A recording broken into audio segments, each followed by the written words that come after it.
Yo, what is going on, everybody? It's Jordan Landry, and welcome back to the Two Man Advantage podcast. Obviously, I'm Jordan Landry. That's Dylan. Dylan, how you doing this morning? I'm upset. Okay. Yeah. Talk about it later. Yeah, we will definitely get into that. So, Dylan, what is on the agenda for us this morning? Well, first off, we're gonna talk about the Blue Jays series that just wrapped up, and then of course, in traditional 2MA fashion, I gotta plug that next episode. We're gonna come at you with a Baltimore Orioles series preview, 4 game stint with a doubleheader on Saturday. But yeah, today is about the Blue Jays series, which I don't really know if I should give away the results of the series yet, so we'll just jump in right with game one. And that was on Tuesday night, and saw Drew Pomerantz taking the mound as he would go head to head with Marcus Stroman. I will give a spoiler here. Neither pitcher got a decision in this game. So What?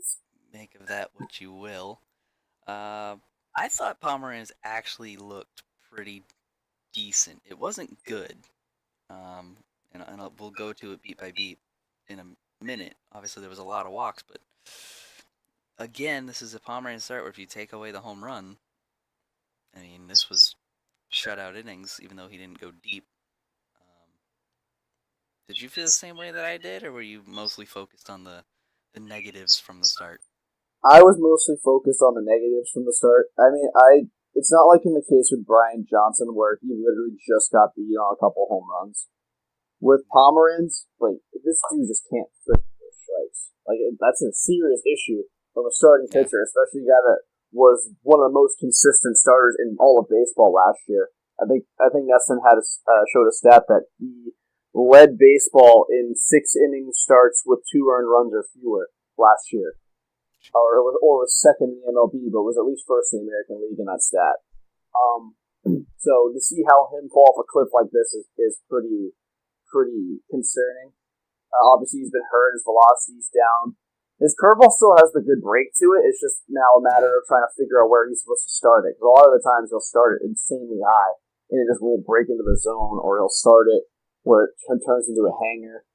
But I was more focused on the negatives because at the end of the day, you got to throw strikes if you want to get outs. And he looked fine, and you and I texted back and forth during this. He looked fine when he got ahead in counts. It was when he got behind in counts that it cost him a lot, and he got behind in counts a lot in his start, and that's why he only went 4 2/3. Yeah, he did fall behind quite a bit. And to your point about throwing strikes, he had 84 pitches when he got pulled, and only 44 of them were strikes, so it's barely over 50%. That's definitely not the ratio that you want. And to me, and I noticed it in this game more than I had in any of the other ones that he's started since he came back. Granted, there was only 2, but in this one, it stood out to me. He knows he doesn't have it, and that's getting to him because you can see his face every time a ball misses his owner, every time he puts a guy on base. He just looks dejected. He looks pissed. He looks angry. He looks nervous. And, you know, contrast that with a guy like Brian Johnson, who is a starter out of the pen, who, granted, he was a starter before he was in the pen, but now he's a starter out of the pen. It's weird, whatever. But you guys understand. He's a guy who has an excuse as to why he's having bad starts.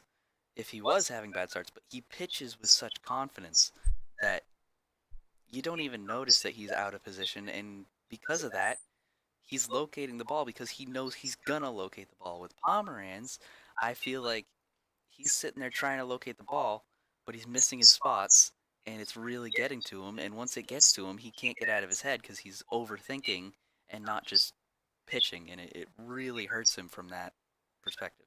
It's very ironic considering we've been told for the last 3 years that Brian Johnson's this guy that's dealing with such really bad anxiety, which is what really made a lot of Red Sox fans nervous when he got called up in the first place. They're like, "Oh, well, we're in a market where you're going to get torn into if you struggle, and you're going to get people are always going to point at the negatives from every single start of yours, regardless of how well you pitch. So a guy with like Brian Johnson, who's got really bad anxiety, he has ever since he was in college. Like that doesn't bode well for success in Boston. And then Drew Pomeranz, Right. he looks like what everyone's saying about Brian Johnson when he's out there. I mean, like you said, a guy gets on base and he just looks terrified. I think a good comparison. I don't remember. I think it was 2016 though. The Red Sox called up a guy named Pat White, and in his MLB debut, he like hyperventilating on the mound, and that's basically what Pomeranz looks like. Without, I mean, a little exaggerated, but he looks pretty nervous whenever he takes the mound. It's like you said, he knows he doesn't have it, and he's trying to compensate. And I think a lot of the times he's trying to reach back for more, and that's where you see him finally hitting 90, 91 miles an hour, Yeah. but it's nowhere near his target.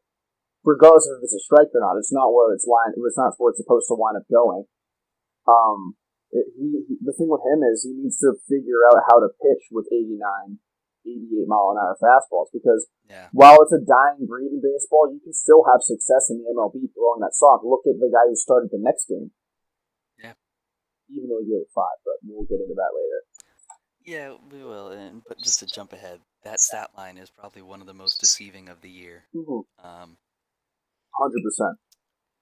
Yeah, back to Pomeranz. He just looks dejected. Like I said, he just looks drained, even after just like 10 pitches, because he just gets his face gets flush every time that he gives up a walk, or especially in this one, he gave up a home run in the third inning, and they cut back to him, and it's just like you can just see him like hanging his head and looking down, and it's like, yeah, a lot of pitchers will do that, and they'll be angry in that moment, but then they shake it off, and on the next pitch, they're right back to being the same guy. With him, he would get the ball back after that next pitch and have the same facial expression as when he just gave up the home run. So Yeah. he's not letting it go, and everything is sticking with him and getting in his head. And it's really preventing him, because he had flashes of greatness in this start. He had situations where he had to be clutch, and he came through. But he wasn't able to sustain any of it, because once something went wrong, he just kind of crumpled. Right. I mean, and even just disregarding the fact that there was a couple innings where he had some guys on and got out of it. I mean, in the first inning, he got 2 quick outs, and that's something we haven't even been accustomed to seeing him do this year. So everyone looks at him and they're like, oh, well, he got a first pitch or a first batter, a leadoff ground out to the mound on 3 pitches, and then there was I think it was a 2-2 count on the number 2 hitter, but there's a lot of foul balls, so it wound up being 12 pitches, but he got 2 outs, or 12 pitches in total, and he had 2 outs. So 2 relatively quick outs from Drew Pomeranz standards, and then a walk, or then Justin Smoak rips a single on like a 3-1 curveball. That wasn't even a bad pitch. And then all of a sudden the wheels come off, and he walks the next guy. Luckily got out of the inning. But, like, got 2 quick outs, and then it was just a curveball that took a great swing to put in play. I mean, he hit it hard. He hit it on the screws, but there's a 3-1 curveball low and into a guy that's got more power as a lefty anyway. He just bailed it up and he put a good swing on it. Like you can't let that affect you that much to the point where you completely lose it on the next hitter. Luckily got out of that inning and still only gave up 2 earned runs through 4 2/3. Yeah. So I mean it's not a good start. It's just not one you can be proud of. I don't think. The biggest thing that I think got him pulled early was the amount of walks and subsequently the high pitch count that goes with it. I think he could have easily gone 5, but he got himself into a bad situation in the 5th, and they didn't want to roll with him because you can't trust him, and he's not giving you anything to say you can trust him. But back in that first, 7 pitches for 2 outs. Oh, 7? And then, and then 6 pitches on 1 batter who ends up taking him to left for a single. So almost double the pitch count for trying to put away the 3rd out. And that's the stuff that was frustrating, because I actually had a text ready to go that said, wow, that was a great inning from Pomeranz, like real quick. And I was like, you know what? I'm going to hold off until it's actually over. And sure enough, he goes out there after averaging 3.5 pitches on the first 2, and he throws 6 to Smoak, who gets a single, and well, there goes that. So, and it didn't really get much better. Actually, the second inning was nice and quick for him. That was shocking, because he gave up a walk on 5 pitches, but then a first pitch double play and a 3-pitch flyout. So Right. I mean, the second inning, he was facing the bottom of the order in that inning, so yeah, but I feel like it's the bottom of the rotation versus the bottom of the order. It kind of cancels right. out. We saw David Price get himself settled in against the Yankees his last start facing the bottom of the order. So you get through that second inning and you think Pomeranz might have figured something out, get a little confidence because he had he didn't have a 1-2-3 inning, but he faced the minimum and it was only on 8 pitches or 9 pitches. So and my favorite kind of 1-2-3 inning, the one where you mess up and you still get out of it. Yep. But then third inning was when Randall Grichuk would walk and Devin Travis would just crush a ball to left. Like, this went far. Yeah, he laid into it, and that's where what, like you said earlier, that's where Pomeranz just completely lost all of his confidence in the world, which makes no sense because I can understand if that was if that made it like 4-0, 5-0. But it's the third inning and it's 2-0. You got the best offense in baseball supporting you. Right, you have the best offense in baseball. I don't care how the other guy's doing. You gotta figure it out because if you get yourself all nervous and riled up and you put too much pressure on yourself and you wind up giving up 5 or 6, then you're putting your offense in a bad spot, especially against a guy like Stroman, who we haven't even talked about yet, but he was good. He was absolutely dominant in this game, except for in the fourth inning, when Benintendi would reach on an error, Moreland would walk, moving him to second, and then J.D. Martinez would score Benny to make it 2-1. And at this point, you would think that would kind of instill some confidence back into Pomeranz, be like, okay, so I let up the homer last inning, but my boys went out and brought it right back to being a 1-run game. But it really didn't, because he would walk the second batter the next inning. Grandy would get the double play to get out of it quickly, and again would face the minimum. But he still didn't look good. It was still very much I'm getting behind, guys, so instead of working to get in front, I'm just gonna, walk him. Yeah. And then he would get pulled after he gave up a double and a walk in the fifth inning. He might have been able to get out of it. Wouldn't have mattered. He still would have got a no decision either way. He was still on the hook for the loss at this point because it was only a 2-1 game. Heath Hembree would come in, and of course, with an inherited runner, he didn't give up anything. Right. I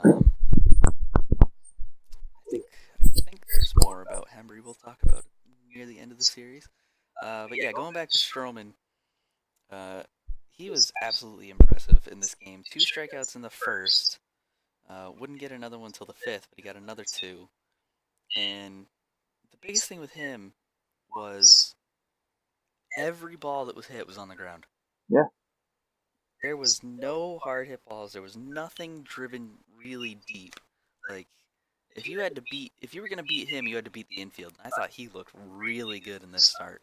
Mookie was the first guy that actually hit a ball in the air off of Stroman, and that was in, I believe, the 4th inning.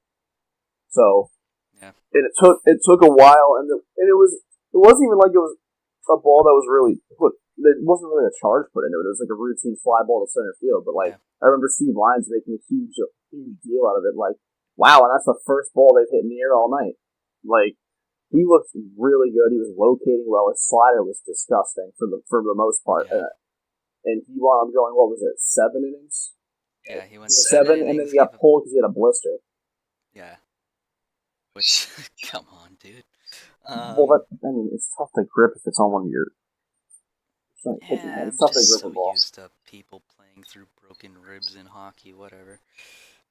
Yeah, Stroman went 7 innings, only gave up 2 hits. Didn't have an earned run because the only run he gave up was only because of an error that Benintendi reached on.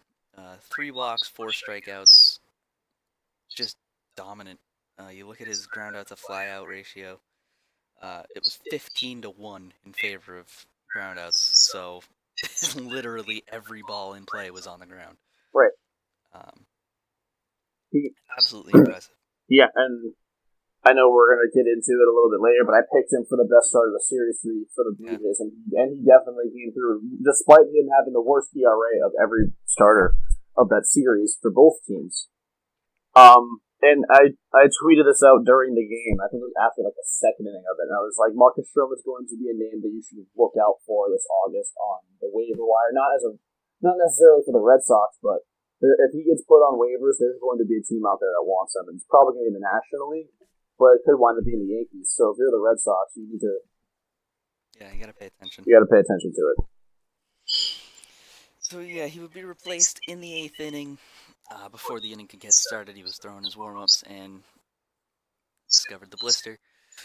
Ryan Tepera would come on in replacement, and he would get Brock Holt on the first pitch, or on the first batter that he faced with a strikeout.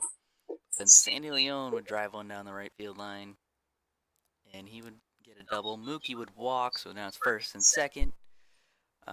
Benintendi would get a single. They held Sandy at third, loading the bases. Moreland would ground into a fielder's choice. They would get Benintendi at second. Moreland would be safe at first.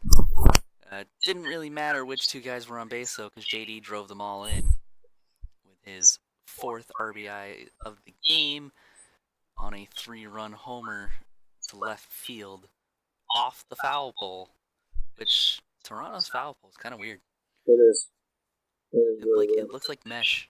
Yeah, it is kind of weird, but yeah, doesn't matter what it looks like as long as you hit it. So, so at this point, we totally erased how well Stroman had done and how well the offense had done because the JD home run would make it 5-3. Actually forgot to talk about the run that Toronto scored in the 7th, but oops. Irrelevant. Yeah. So following the retirement of Xander Bogaerts to get out of the inning, Ryan Tepera would get a little angry at the home plate umpire. He had a pitch against JD that he thought should have been a strike, and it was ruled a ball, and that, in his mind, is the reason that he left a ball sitting dead center for the best home run hitter in baseball. And he would end up getting ejected. He was probably out of the game anyway, so it didn't matter. No way he was coming back out after that debacle of an inning. No. Still a point worth noting, though. So Matt Barnes would come on to replace Joe Kelly, who had given up that run in the 7th inning. Shocker! Solarte would single. Barnes would get the next 2 outs, but Luke Miley would double in Solarte with 2 outs to make it a 5-4 game. And then Barnes would get out of the inning, and the game would be sent to the 9th. The Red Sox with, I think, the guy with the second most saves in the league. Yep. Well, he didn't get one tonight. Nope. And, well, I guess I'll get onto this in a minute, but God, I was pissed about this too. On a 3-0 count to Justin Smoke with 1 out, he gave up a solo shot to tie the game. You'd get the next 2 guys swinging, but the damage had already been done. Luckily, we're the Red Sox. They don't know how to lose.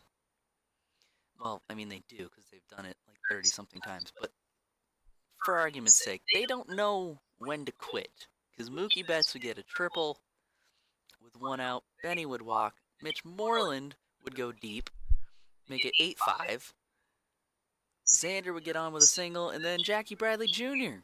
would hit a home run of his own, making it 10-5. And then Tyler Thornburg would come on to finish the game. He would give up 2 runs on a homer. Oh, sorry, Thorny. I feel bad for you. But the Red Sox would end up walking away with a 10-7 win. Now, what disgusts me about this game is that Craig Kimbrell will walk away as the winning pitcher.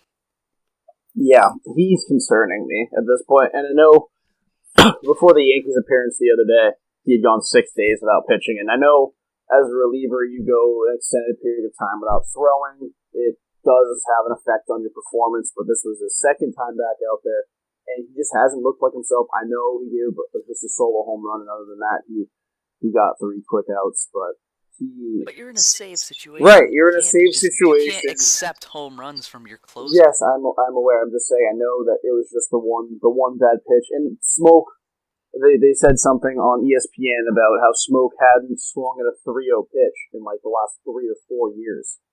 and he did in that game, and he hit a home run. But if I'm the Red Sox, I'm starting to get a little concerned about him because since the break, his ERA is over 9.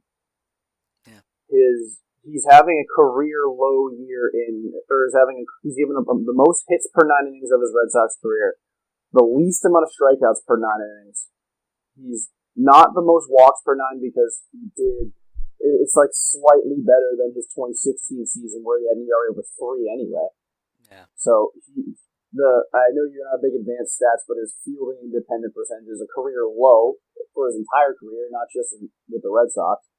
And a guy that's due for a big payday at the end of the season, you got to sit back and evaluate whether or not he's really worth keeping at this point. I don't know that he is. Yeah, and his velocity's down. I looked at FanGraphs and they do like charts, and I couldn't find like a set number, but like you look at his chart from 2017, it's like a heart monitor up around 97 to 100 miles an hour. And then you look at this year, it's like a heart monitor around 94 to 96, and you're just like, okay, dude, but like, yeah, what happened? And when you're as wild as him, you need to be throwing 98 miles an hour because people are just going to lay off a 94 mile an hour fastball that's nowhere near the zone.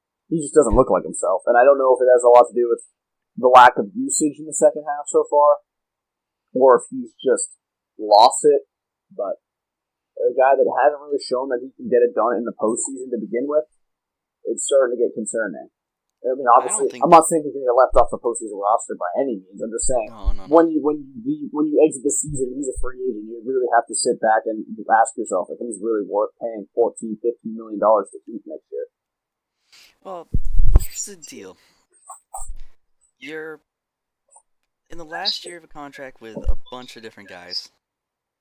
Mookie's up. Chris Sale's in the last year of his regular contract, and then there's the club option, which we're probably going to take. Yeah, I would assume so. Stupid. I would assume so. But then it's like, well, you might want to renegotiate with Sale and lock him down now so that you're not worried about it when the option's up and he's gone next year anyway.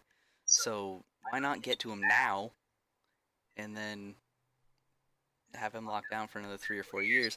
Also, you have to worry about JD Martinez because, yeah, he has a 5-year contract, but he has 2 opt-outs. And with the year he's having, he's going to bring a lot of leverage into the conversations next year, and he's probably going to want to opt out. So you might want to even renegotiate with him and just kind of, all right, we'll give you a little bit of a raise if you stick around for 4 years and keep playing the way you are. Maybe even try to convince him to drop the opt-out clauses and just lock him down for 5 years. Right. And Kimbrel, to me, hasn't looked the same this year at all. Right. There's been a lot of the second half. He's had a lot of outings where he's reverted back to his 2016 self, where he's just had a lot of heart attack innings. And I know he had that really dominant stretch, and I believe it was like the end of May, and then through June he was just about unhittable. But I've seen him pitch a lot this year, where he's given up he'll come in a 3-run game and give up a run, and I know he still winds up getting the save. So his save opportunity percentage is it's still fantastic. But it's not like when he goes out there with a 3-run ball game, it's 3 outs and we're done. And we saw him pitching a 4-run game the other day, and he brought the go-ahead run to the plate. He brought the go-ahead run to the plate in a 4-0 game. He gave up a run, and then he walked the bases loaded and had Greg Bird up, who's a pretty decent power hitter. He's not a good hitter, but he's a good power hitter. If he runs into one, you're down 5-4, and that's a game that just completely ends certain teams. He's just not looked like himself, and with some of the guys that the Red Sox have in the farm system, plus, you got a guy like Matt Barnes who's taken a huge step forward this year. You got guys like Tyler Thornburg, who has closing experience. Next year, you'll have Carson Smith back. He has closing experience. Even a guy like Joe Kelly's got some closing experience. I know we both don't like him that much, but when he's pitched in save situations over the course of his Red Sox career, he's pitched pretty well overall. And then, you got Durbin Feltman down in the minors. He's projected to be up possibly in September, but most likely next year. And then Travis Lakins, who's another guy who's just flat out dominating in the minor leagues down in AAA. And he could be up here soon. And we're just looking at plenty of options. And when you have money that has to go to JD Martinez, David Price, Chris Sale when he is up for a new contract. Yeah. Mookie Betts, soon to be Benintendi, soon to be Bogart, soon to be Bradley. Yeah, I don't know if you really have the luxury of going, even if you're the Red Sox, having the luxury of paying $16 million to a closer. Who's not performing. Whose velocity is already on the decline, and he just doesn't look like himself. And I don't know if there's something going on in his mind. I know there was that thing with his daughter in spring training. I don't know if anything new has come up, and maybe his mind's just not on baseball right now, but he just doesn't look like himself. Yeah, he hasn't looked good, and I think he's kind of fallen down the priority list. To that point, though, a lot of people are going to say, oh, well, look at his save numbers. He's still top of the league. Yeah, of course he's going to be near the top of the league. The Red Sox have 81 wins. Right. It's just people like those are the type circumstance. Those are the type of people that look at stat lines like we're going to get into Game 2 with Brian Johnson starting and say that he was bad, but he wasn't. Absolutely was not. When he was fantastic. Yeah. So it's just. It's concerning. I mean, maybe in a couple of weeks we're not having this conversation because he all of a sudden flips a switch and he's throwing 98 miles an hour and getting 1, 2, 3, 9th innings again every single time he goes out there. And maybe eventually can learn how to get 4 outs, which would be huge because in a game that's adapting and closers are going multiple innings in the playoffs, he legit just can't do that.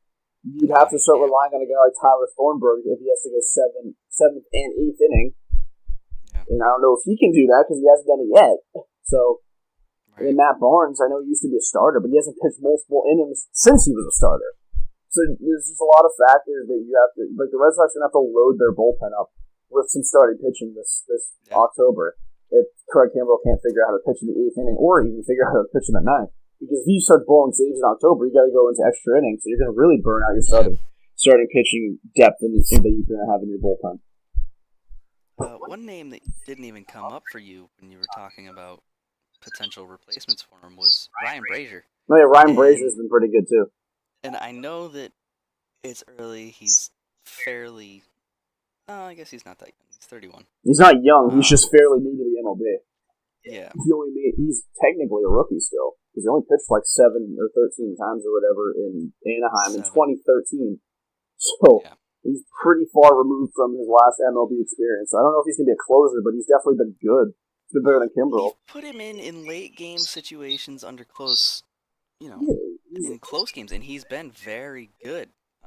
He's better than the guy on the Yankees whose last name is Holder.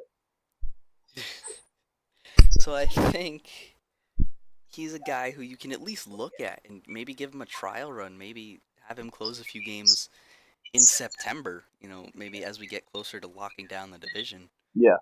When the games kind of don't matter at that point other than unless you are gung-ho trying to break the record. Which I don't think they will be. I think they're focused on getting home field advantage throughout the playoffs. I don't think they really care about winning 117 games. Which, by the way, they have to go, I believe it's, 36-10 now the rest of the way? That's pretty tough. Yeah, 36-10. Yeah. No, 36-11.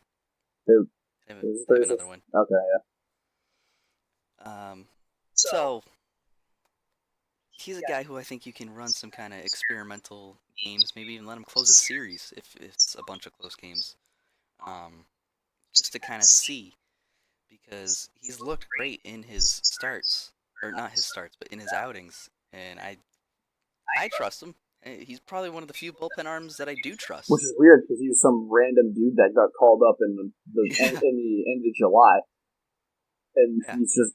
I mean, it's kind of like last year. I mean, I don't know if you remember because I know you said you didn't really pay attention that much to the team last year, but Austin Maddox got called up and he didn't allow a run in like 12 outings when he got called up, and he wound up finding himself on a postseason roster, right, over Matt Barnes, which is laughable. Probably why he's pitching better this year. Yeah, but like that's what Ryan Brazier's starting to look like. He's starting to look like this year's Austin Maddox. So, except he's better.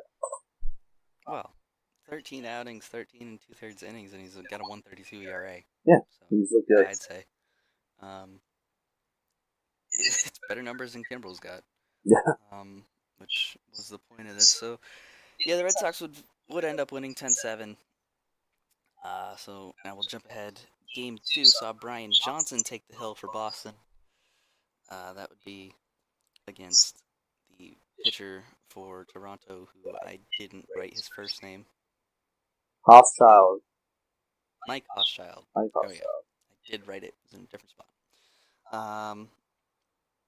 Hochschild looked good in the first. He had a walk, but then he also got a double play. Just 14 pitches for him. Brian Johnson just was dominant in the first. Struck out Smoke and got the other 2 outs to finish the inning with only 8 pitches. Yeah, he was a pretty much a microcosm. At least the first 5 innings went for him that night. Yeah. Second inning, the Sox could do nothing. It was much of the same story. You get 1 walk, no hits.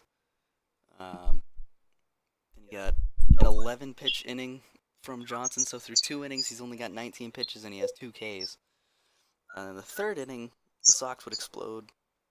Rafael Devers in his first game back, right? Yeah. That first game back, he rips a double. Sandy Leon would walk. Mookie would get hit by a pitch. This would load the bases. That scared the crap out of me when he got hit. Because he got hit right on the hand. He looked like his hand was hand was limp after, and I was like, don't even tell me. But then he laughed, and I was like, what the hell? Come on, dude. He's a weird dude. Don't do that to me. So, yeah, Mookie would load the bases. Benny would hit a sac fly before Moreland doubled. That would make it 3-0. Martinez would single. No runs scored on that, because at this point it was just Moreland on second. So early in the third inning, Toronto's already getting into their bullpen. Luis Santos would come in, and he actually looked pretty good. He gave up a sac fly to Bogarts, and then got Bradley to ground out. So he would get through the last 2 batters of the inning on only 7 pitches. But that was more than enough for the Sox, because after a 4-run inning, do you really care if you get more? Well, yeah. Well, yeah. Especially, I would say probably. But I mean, Brian Johnson didn't look like he was ready to blink anytime soon. I know he coughed up a couple of home runs over the course of the game. I don't remember what inning the first one was in, but that was to Oscar Hernandez, who's absolutely killed the Sox this year with long balls. It's crazy. Even though he's only hitting like 250 against them over the course of the year, he's hit up so many extra base hits. It's just terrifying at this point. But he hit a 2-run homer. I believe that was in the 4th inning, though.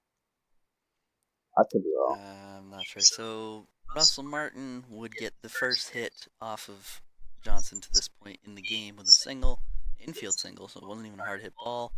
But Johnson would fire back with 2 strikeouts to get out of the inning on 16 pitches. So through 3 innings, he has no runs and just 1 hit. Nunez would... I'm just reading basic stuff. Red Sox did nothing in the 4th. That's the point of that. Brian Johnson again looked great in the 4th. Just 1 hit, got another strikeout, which should have been a foul. It was quite clearly a foul tip that hit the ground. It's weird first. because it sounded like a foul ball, but then when they showed the replay, it didn't look like it came even close to hitting the bat. It was weird. It hit the bat. It sounded like it did, but it was like really deceiving because I feel like it's not a reviewable play anyway. But I feel like if it was reviewed, I don't think they would have come up with a different call. It didn't look like it hit the bat. I mean, you could hear it, but when they don't ever show the full speed replay in the reviews, so you won't be able to hear it. So I don't know. Whatever. He would get the strikeout in the books, so that kind of makes that redundant anyway. So Mookie would single to begin the 5th. Benny would bring him to 3rd on a double. They would have to intentionally walk JD, and that ended up being a mistake because then they would just regular walk Bogarts to bring in a run, making it 5-0 at this point before Jackie Bradley would ground into a double play. Worth noting, Santos was pulled after he walked in the run, so already 2 guys out of the bullpen for Toronto. 5th inning, still nothing. No sign of blinking from Johnson. He would face 4 batters, 17 pitches to get out of the 5th. And at this point, he's officially past the halfway mark, and he is on pace for a win. In the 6th, the Sox would get 2 more on a Rafael Devers homer. He laid into it, like he crushed it too. I mean, he looked fantastic in his return, which is definitely. Yeah. He looked like he was ready for a hot streak before he got hurt, and then it's definitely nice to see that he at least picked up where he left off. I'm just more impressed he didn't have an error in this game. That is true. We also only got like 3 balls in this general direction. Yeah, so I kind of jinxed Johnson here because I wrote Johnson's still out on the mound, might actually get a quality start, which they haven't let him do since his first start of the year. But that would be... Did I totally miss the home run? Yeah, I did. Okay, so Smoke would single with 2 outs, and then he would get driven in on the Hernandez home run. That was in the 6th inning, yeah. JD would double for the Red Sox in the 7th, then Bogaerts would double to bring him in. They couldn't do anything else, so at this point, I've lost track of the score. We were winning. It was 10-2. Okay, so we were done. 7th inning is what ruined... Sorry, it was 8-2. It's what ruined Johnson, and it's why a lot of people are going to say that he had a much worse start than he did, because you know what, to this point in the game, and especially before the 6th, before he even blinked, he looked absolutely dominant. I kind of thought we were on pace for like a Porcello light start. Yeah. He very easily could have gone, well, I say very easily, but they haven't really let him go deep, so... And it's not a good sign that the one time they do let him go 7, he gives up 2 runs gives up all of his runs past the 5th inning. Yeah, he would walk Russell Martin, Pilar would single, and then Grichuk would crush another homer for the Jays. This would make it 8-5, and that would mark the end of the night after he would get Travis to ground out. So reading off his stat line, here's why I say it's one of the most deceiving of the year. He would go 7 innings, 5 earned runs, 6 hits, 2 walks, 6 strikeouts. But he pitched far better than this. If he went 5 innings, that stat line looks elite. If he went 6 innings, that stat line looks pretty damn good too. I mean, if he went 6 2/3, if he was yanked before facing Grichuk, 6 2/3, 2 earned. I mean, people will look at the fact he gave up 5 runs and say, "Oh, he sucks." Well, like, okay, so he first off isn't used to being extended like he was in that game. Right. I mean, the Yankees start was the first time he'd thrown over 100 pitches all season. So he goes out there, dazzles for 5, leaves a fastball middle into Hernandez. He gets a 2-run home run, which makes it, I believe, at the time, 5-2, 6-2. So then he goes out in the 7th with an 8-2 lead, and people are gonna first off scream at Cora for sending him back out there in a 6-run game, which didn't make any sense. I just don't think he wanted to get into the bullpen. He gives up a 3-run homer with 2 outs in the inning, where if he makes a slightly better pitch, maybe Grichuk gets slightly underneath it and he pops out to left field. And then you're like, oh my god, Brian Johnson was 7 innings, allowed 2 runs. What an elite start. But like, Steve Lyons said it best, it makes me absolutely sick to see what the stat line's now going to look like, because he pitched great. It's just, he just gave up that home run to Grichuk, and people are going to point at that and say he didn't have a good outing, which is not true. People are saying, true at all. And like Cora managed that perfectly, I thought. You're up by 6 runs. There's no sense in going into your bullpen when you have a guy that's only thrown, I think it was like 80-something pitches after the 6th inning.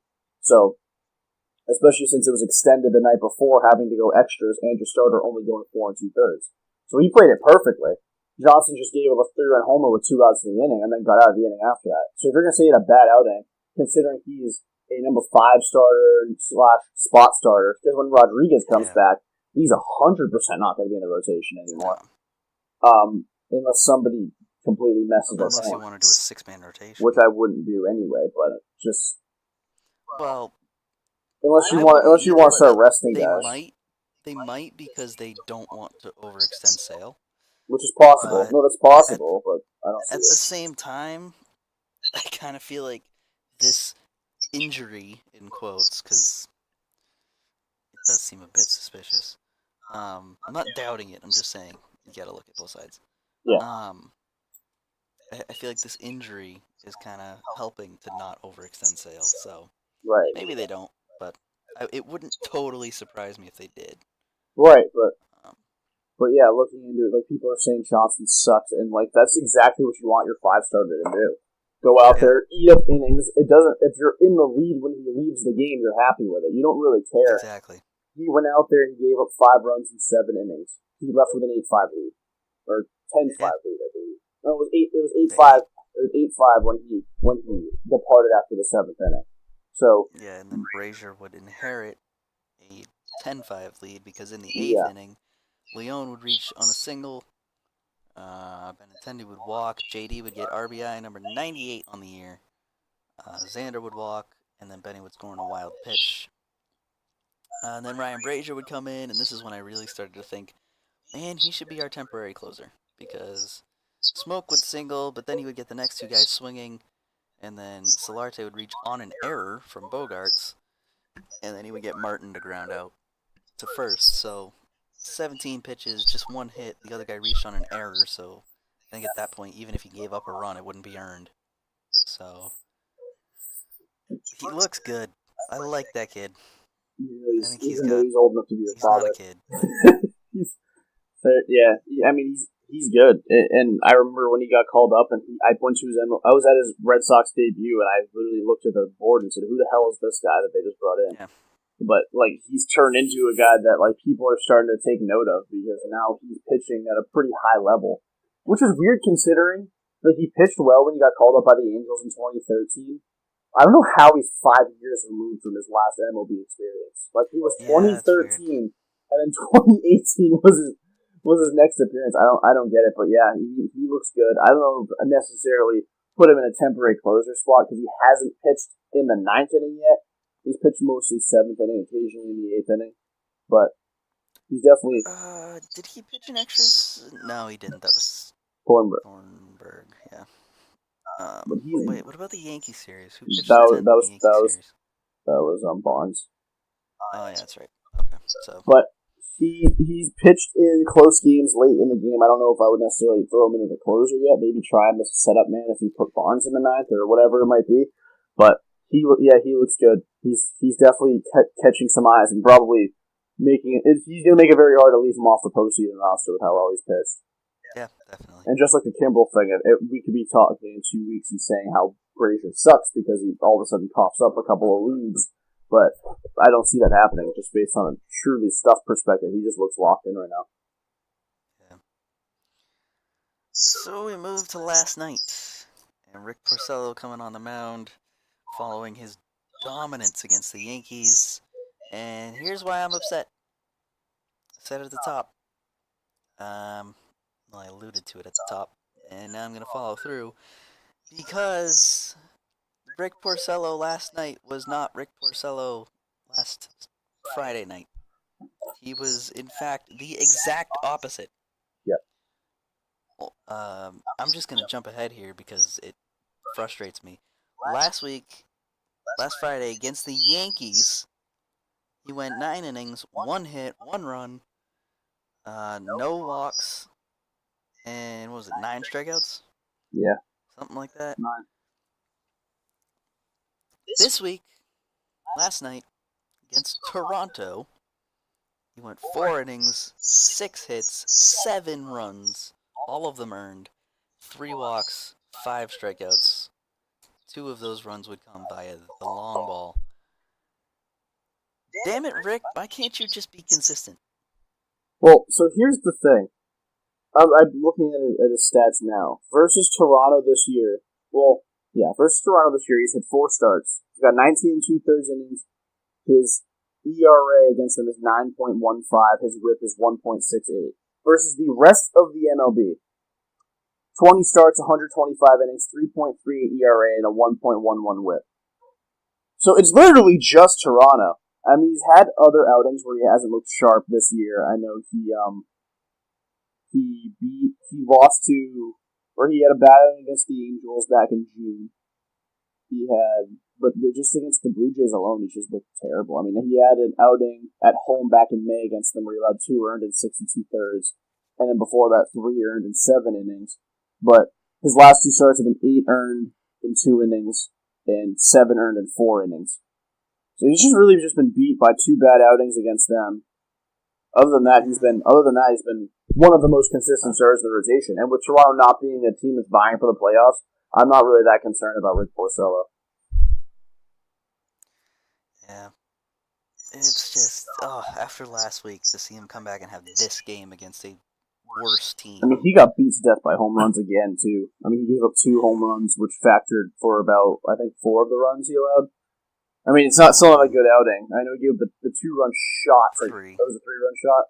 No. It was 3 runs total. 3 runs. Homers. He gave a 2-run bomb, so I believe it was Grichuk again. Yep. That was his last pitch. And, I mean, those kind of outings do happen. He's not somebody I'm overly concerned with, though. He just hasn't looked good against Toronto. Briefly run through this because it's just upsetting. So Nunez would get the Sox actually ahead in this one. They would single to right field to bring in Betts and Benintendi. But then Justin Smoke would rear his ugly head again. He would bring in Granderson on a single, and then Grichuk would score a run on a fielder's choice. I can't talk all of a sudden. That's what happens when the Red Sox lose games. Kevin Pillar in the second inning would reach on an error that would bring Russell Martin in, and Teoscar Hernandez in the third would hit the homer. So already 3 innings, 4 earned from Porcello. JD would be a bright spot. He would hit a solo shot to bring it back to 4-3. And then Brock Holt would tie it on a single. You'd get Nunez in, but unfortunately, Porcello couldn't follow through because the very next half inning, Justin Smoke again, this time with a double. He would bring in Devin Travis.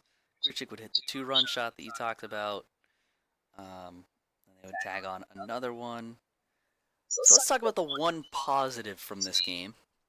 I mean, there's a couple. You can look at JD being JD, but, I mean, it's what you'd expect. The guy now has, I think, 35 homers and 99 RBI, so not much to talk about other than, yeah, he did what he has done this entire year, but the bright spot here is Mookie Betts hitting for the cycle. Yeah. Last person to do it was Brock Holt back when he was good. back when he could baseball.